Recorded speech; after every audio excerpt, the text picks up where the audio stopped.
Well, hello, my name is Will. These are my kids, Evelyn, Miss Claire, and Mr. George, who just turned 3 months old. And tonight we're going to read to you The Night of Las Posadas. You can skip that page, honey. Okay.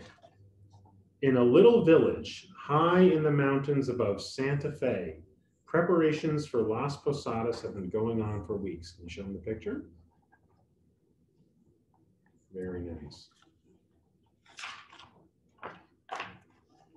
Sister Angie was so proud. Her niece, Lupe, and Lupe's new husband, Roberto, had been chosen to portray Maria and Jose, Mary and Joseph.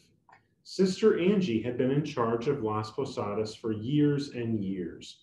It was she who trained the singers who followed Maria and Jose as they made their way around the plaza in Old Santa Fe and finally into the courtyard of the Palace of Governors, where an empty manger waited for the birth of the Holy Child. Show the picture. Okay, and we'll see what she's explaining on the next page here. Now, Sister Angie said, speaking to the two men who would play the devils, here's a picture of what your faces are going to look like. She wanted to make sure they knew how to paint their faces with black eyebrows and beards, and that their red satin costumes were just right, especially the red capes and head caps with pointy red horns. The devil would snarl and hiss as he tried to keep Maria and Jose from finding shelter. Okay, you can turn the page now.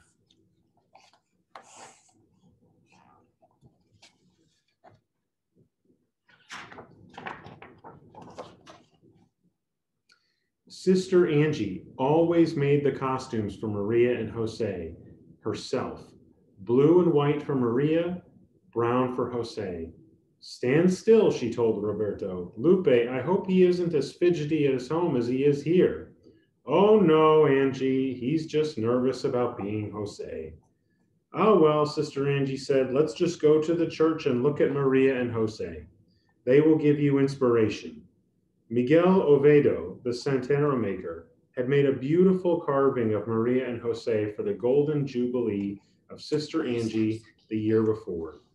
50 years as a sister, Father Vasquez had put the carving in a place of honor in the church. As Christmas drew near, it was moved to the altar rail. You can see the pictures. Show the pictures.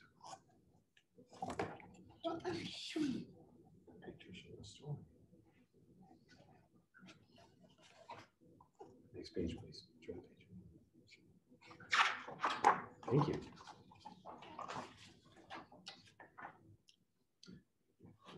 Thank you.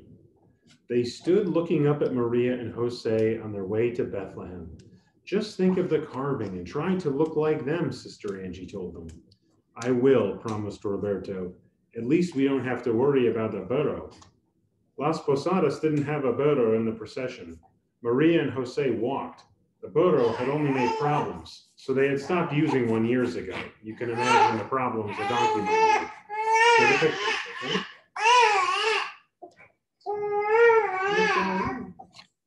Please stop going on that. Thank you. Please turn the page. Yeah. Okay. All right. Finally, it was the night of Las Posadas, and Sister Angie came down with the flu. There's no way you can go tonight, the doctor told her. Walking in all that cold weather, and with the snow that's coming, they'll just have to go on without you this year. For the first time, Sister Angie would not be in the procession. Don't worry, Lupe told her. We will make you proud this evening. In the streets leading to the plaza, men were busy putting all of the decorations in place. Sorry about that. As you probably imagine, George needed an intermission. All right, so Sister Angie can't participate. She's not feeling well. They're getting ready for the procession. Well, said one of the men, it looks as if it's going to be a white Christmas. Snow is on the way. Even as he spoke, flakes drifted down. but a little snow never stopped Las Posadas. Show them the pictures, please. Thanks, Claire. Okay.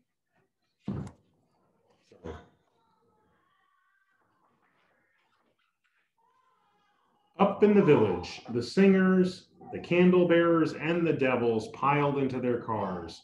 They wanted to go down the mountain before the snow, which was beginning to fall heavily.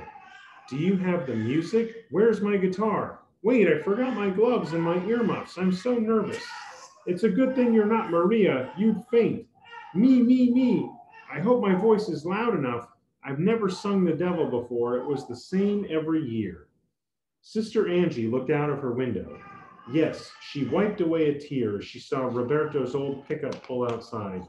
Lupe and Roberto got out and rang the doorbell. They wanted Sister Angie to see them in their costumes.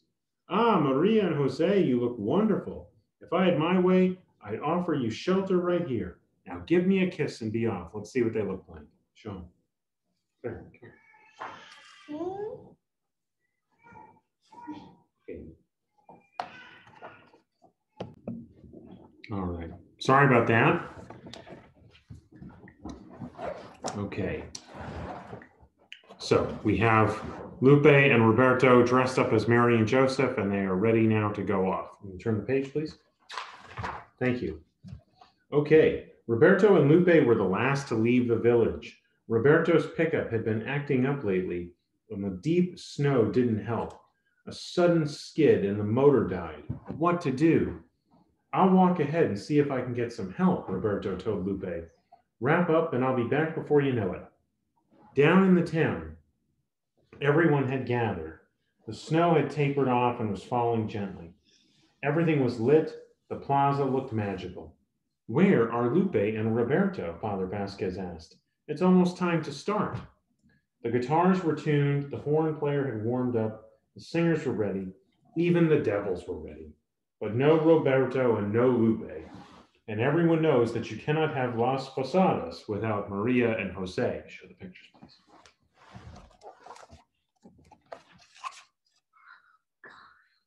Yeah, well, that's the baby Jesus. Okay. Suddenly, down the street came a young couple. The man was leading a donkey, carrying a young woman. We are friends of Sister Angie, the man said. Roberto and Lupe are stuck in the snow on a mountain road, so we have come to take their place. We know what to do, and we thought our donkey could be in the procession too. My wife is going to have a baby, and it would be better for her to ride. Let's go then, said Father Vasquez gratefully. Show the pictures, please. Someone else is coming as Maria and Jose now. The candle bearers led the way, followed by Maria and Jose. The musicians followed, and then came the singers. Out into the plaza they went. Everyone knew their part. They stopped at the first door. Oh, let the holy couple in. Give them shelter. Let Maria rest so that the holy child can be born, they sang. Jose knocked with his staff. Maria looked down from the donkey and smiled sweetly. But the devil appeared. No, don't let them in. He sang out, look at them, how poor, how wretched. They have no money. The crowd booed and shouted. The procession moved on, knocking on one door after another. Sometimes the devil popped out at them, and the crowd booed even louder. And sometimes they knocked, and no one answered. Show the pictures, please. Show.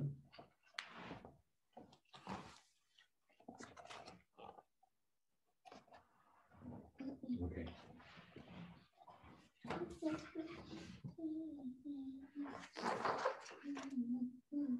Claire, could you sit up, please?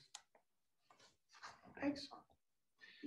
It was one of the most beautiful Las Posadas ever held. Even the young woman playing Maria was about to be a mother, just like the mother of the Holy Child. Perfect. They reached the gates to the courtyard. Once more they sang, asking to be let in. This time, no devil. The gates opened wide. The bonfire blazed and everyone rushed in. A little pushing and shoving, but that was all right. Everyone wanted to be near the manger. All right, you show them the manger, okay? Well, show them the outside of the church. They're going in.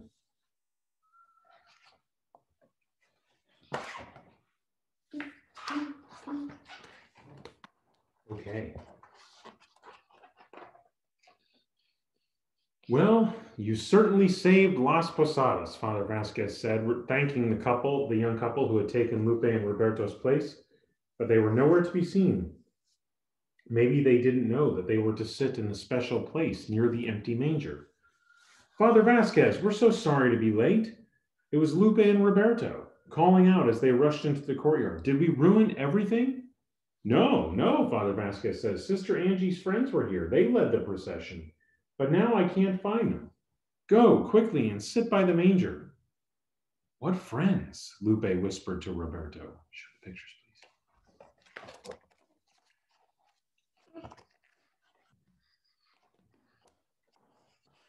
You okay? Sister Angie woke with a start. Las Posadas would be over.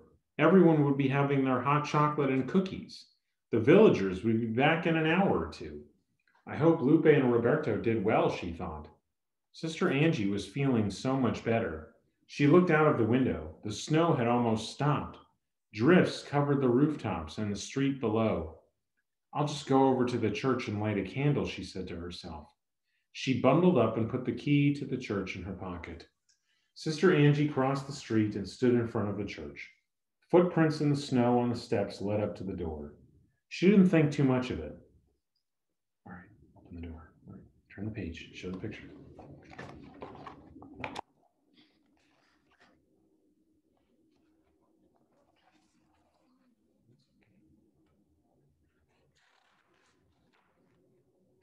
Inside the church, it was dark, except for the candle burning in front of the Blessed Sacrament. I'll light a candle in front of the carving, she said. She took an unlit candle and struck a match. The candle flared up and settled into a steady glow. Sister Angie knelt down and placed her candle in front of the carving. Oh, Maria, oh, Jose, she prayed, eyes closed. My heart will always be open to you, so that the Holy Child will have a place to be born. Show the pictures, please. Beautiful.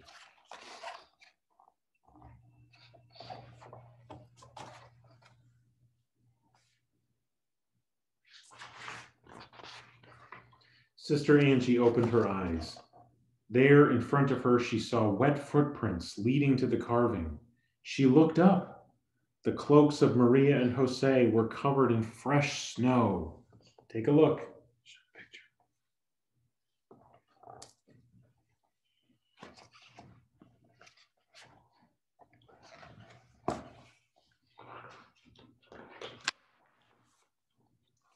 Oh, it looks like that's the end. It ends with a miracle.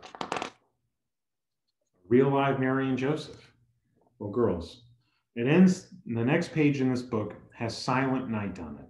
Would you the girls like to sing Silent Night with me as we end? Ready? Okay, we'll sing it together. You want to sing it? All right, you can sing it by yourself. Ready? On 3. 1, 2, 3.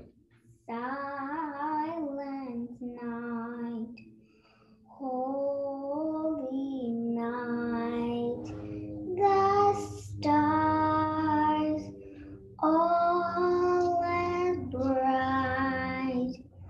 Turn your heart of it, mother and bride.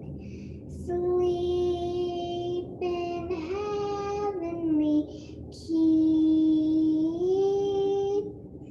Sleep in heavenly king. Excuse me. Well, I hope you enjoyed that modified version of Silent Night and the story of Las Posadas.